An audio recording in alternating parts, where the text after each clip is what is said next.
How's it going? Today I'm going to talk a little bit about the Kenny Veach travesty or story. Uh, as many of you may already know, Kenny Veach this is a true story.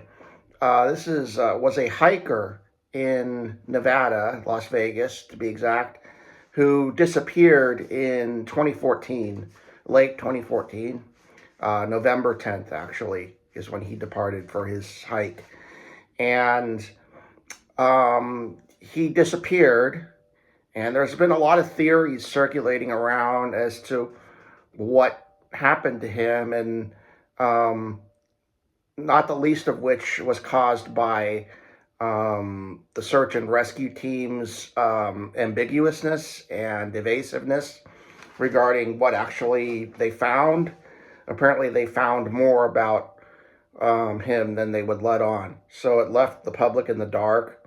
The family hasn't been any better. In fact, they've been kind of almost worse, throwing out a bone here and there to kind of deceive people, which, helps perpetuate some of the other theories about him. But what I wanted to do today is cut through the fog. I recently commented on there's an individual, an English individual who almost propounds to be an expert on any case he talks about, and I commented on his video because I noticed he was going in an infinite loop. He circulating this same theory over and over and over again for the past five years. And I made a comment, and I put forth another theory, and noticed that he deleted my comment. So it's time for me to put my video out, and I hope this gets out there. So the first theory, there are actually a total of 6 theories that I was able to come up with. I don't even know if there's a possibility of a 7th or 8th or 9th theory, because there are only so many possibilities in this case. But I came up with 6. And the first theory, theory number 1, is the turnaround theory. This is the theory that's been proposed by the individual I just mentioned, and it's probably the most unimaginative and inside the box theory you can come up with. It's only sticking with the very limited and shaky information given by the SAR, Search and Rescue, which, by the way, did not happen until 10 days after Kenny Veach left for his journey. Okay? What they've given us is a short scent trail that led from his car, his parking spot, to a mine shaft that is, at most 2 to 3 miles from there. Not very far, probably less. And, you could do that in 2 hours. So he went well past that point, obviously.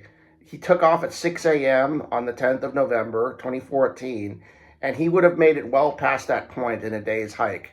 Unless something happened to him right there at the mine shaft at 7 or 8 a.m. in the morning, in broad view, broad daylight, the theory just doesn't hold water.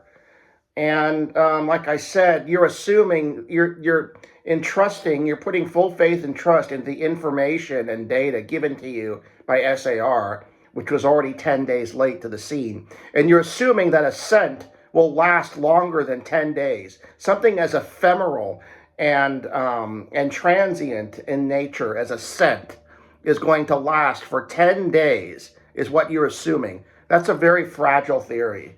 It doesn't hold water. The other premise is that if that is what happened, that he would be staging his disappearance. Now that is also a pretty fragile one. He was having some financial difficulties, and he even talked about depression, things like that. But there was no indication in the days leading up to his disappearance or to his hike that he wanted to kill himself. He did take a gun, but he mentioned before that was for protection, because he was scared of what, might have been in the cave, the M cave, which was what he was searching for. if you don't know what that is, go to the Y Files on YouTube, and you can find out the whole story behind Kenny Veach. Also, another good one was by Kyle Hates Hiking. These are YouTubers. They have a great background. So you want to watch that first before you get to this video? Go ahead. But this is level 2 here. We're talking about what could have happened to him. So, what he did do apparently is he left his items, some personal items, at the mine shaft, and why, no one really knows. May have been leaving behind a clue to say, hey, I made it this far. This was on the way. This was along my path, and I made it at least this far. And this is along my path, and I am out there. Nobody knows why he left his cell phone and coins at the mine shaft. We're assuming that it's the big mine shaft that was until recently open. It was an open pit, went down, I don't know, 50 feet or so, and it had wood planks surrounding it and a frame. So apparently at one time it was being used to hoist things up, whatever they were mining. So he left his phone and coins on the plank, and no one really knows why, but for some reason they were able to figure out that it was his. I'm assuming because the scent led to it, or maybe they were actually able to get into the phone and verify that it was his number. It was probably both. But he did leave it there, and maybe he just forgot him there. He stopped for a second, and it could very well be that. But I don't think that was the end of his journey. I don't think he turned around to his car to be picked up by his girlfriend, left his car and phone and coins in the wilderness area. He didn't seem to want to commit suicide. He genuinely wanted to do this hike. That was what it came across as from his videos that he made. That is what came across from the messages that he sent his nephew Hunter. He wanted to hike and find that cave. And he also just wanted to hike. He said that he was going to go deep, that he was going to go way out there, and it was going to last 3 days, and that it was going to be one of the most dangerous and lengthy hikes he'd ever done. So that does not describe going to a mine shaft 2 miles away from your car and coming back. That is not what he intended to do, unless he was false flagging his nephew. But again, we don't see any evidence that that's what he wanted to do. So theory 1, that he turned around on his path and went right back the same way that he came. I'm going to scratch that one out. Okay, theory 2 was that he was abducted at the mine shaft. That is actually a little more plausible than theory number 1, I think. But barely, because that would mean that someone or something had the balls or gall to take out a man in broad daylight in a public place where theoretically they could be seen. Now, I had not been to that location, but I can see it's a big, wide canyon, and you could see down that, you can see all the way into the valley. So there could be,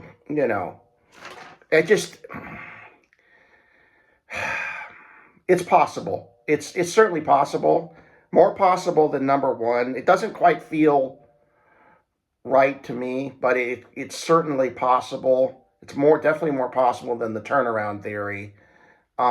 He did blurt out the fact, not only the M Cave online, that he had found this thing, but he also said what time or what day he was going to go hiking and where. So there could have been someone waiting for him there, and whether it's government or some bad actor. It could have been, that's very possible. So yeah, maybe theory two is is a viable one. Now there's the next theory is theory three. He fell into the mine shaft while exploring the bottom, which had a tunnel underneath. Um, a tunnel that connected to the mine shaft. Possible, unlikely. He didn't seem to really care about the mine shaft that much. He went in one of his videos where he didn't find the M cave. That was actually his last video that he posted on YouTube, and it was just a stop along the way. There was no focus on that area or the shaft. It was just a cool spot to shoot his video, and that was that. I didn't see any desire from him to go in there and explore it. Okay, number three. Oh, we already did number three. Number four. Kenny's journey continued well past the mine shaft, which would make sense for a 3-day hike. He went well beyond it, deep into the Sheep Mountain range, and something happened to him there. Now, within this theory, there are three different possibilities that I could see. One, he went deep into the Sheep Mountains and got hurt, and he fell down and died in a location where he could not be found or seen. I've read that range is extremely dangerous with a lot of, it's a shale composition, which is very susceptible to collapse, and people can just fall right through the ground, literally.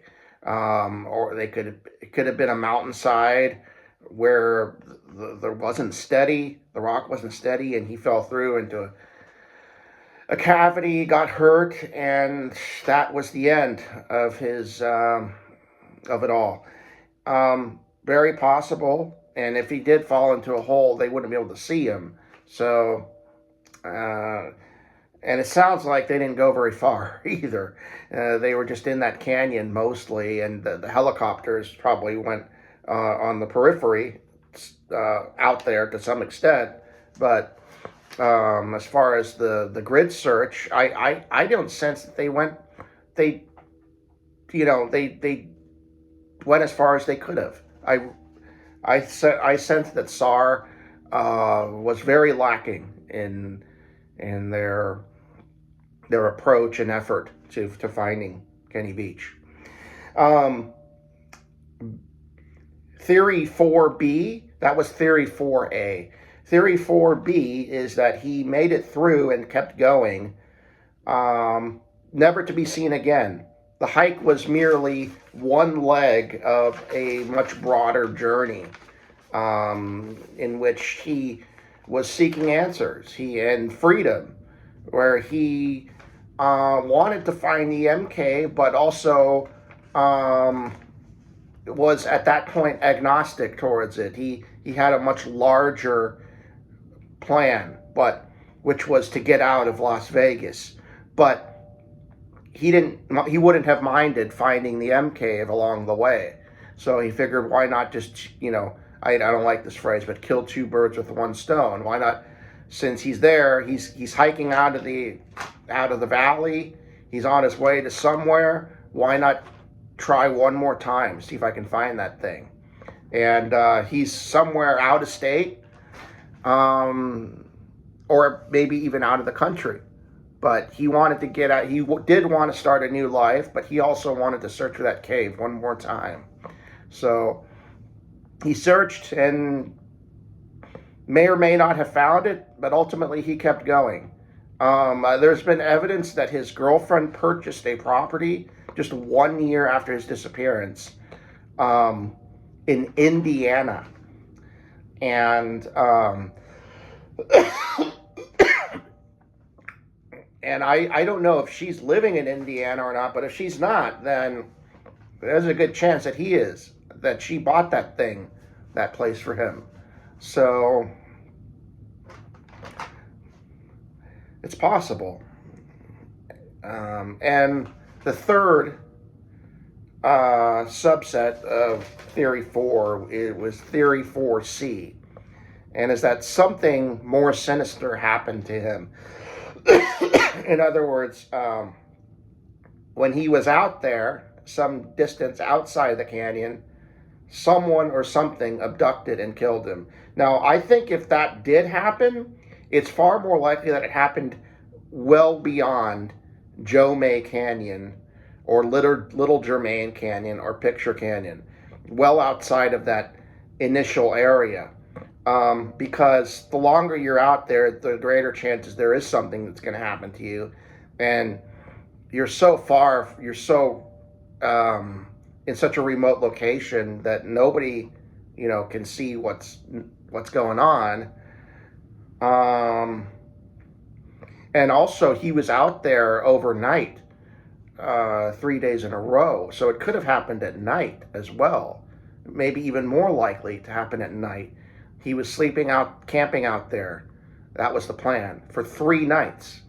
So by day 2, he would have been well beyond Joe May Canyon, well beyond Picture Canyon, and deeper into that range, the Sheep Range.